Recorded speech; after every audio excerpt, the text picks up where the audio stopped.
We are kicking off 12 Days of Baking 2.0 with an all-time favorite, not just of mine and my family's, but of anyone that has tried it.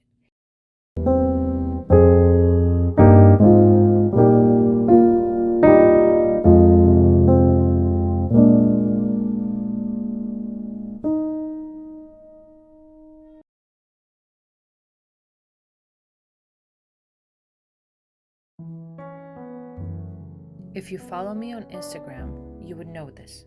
And if you don't, you should, because I post about my baking adventures more often there. But I always encourage everyone to use grass-fed butter. Besides the fact that it's better for our bodies, it also shows up in the final product. The majority of my recipes are pretty simple with not so many ingredients, so the quality of the ingredients will show in the quality of the final product. I've had people tell me they can tell that I don't use cheap stuff in my baked goods. Trust me, I've been tempted to go cheap, especially when having to use 5 pounds of butter in one day. But I can't do it.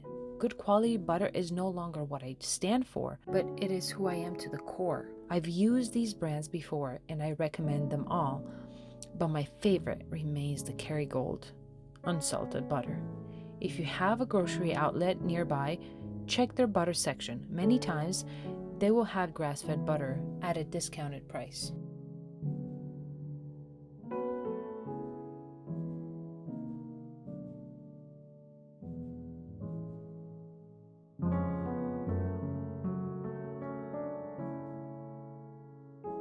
I might have said this before, but for scones, we want cold, like really cold butter.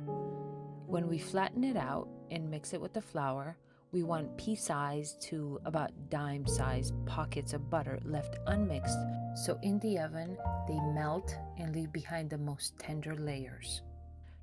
Try to handle the dough as little as possible as to not develop too much gluten.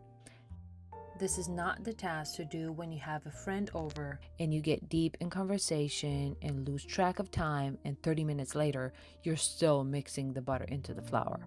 No, don't do that. Usually we add sugar to baked goods not only for sweetness, but also for the browning effect. If I want to have these for breakfast, I sometimes use only 3 tablespoons of sugar in the dough, sprinkle with the raw sugar, and skip the glaze. If, however, these are dessert, which is most of the time, I go full on 4 tablespoons, raw sugar on top to add texture, and crunch and orange flavored glaze on top.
If you like extra orange flavor, Trader Joe's has orange flavored dried cranberries, or you can soak the cranberries in warm orange juice for 20 minutes. Drain and use it in the recipe as directed. I say to use warm juice because it speeds up the infusion process as compared to using cold orange juice.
This recipe will make 6 very large scones, but if you prefer smaller ones, feel free to split the dough into 2 discs and cut each disc in 6. This way you'll end up with about medium-sized scones.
Now, if you enjoyed this video, make sure to like, share, and subscribe to join the wholesome family.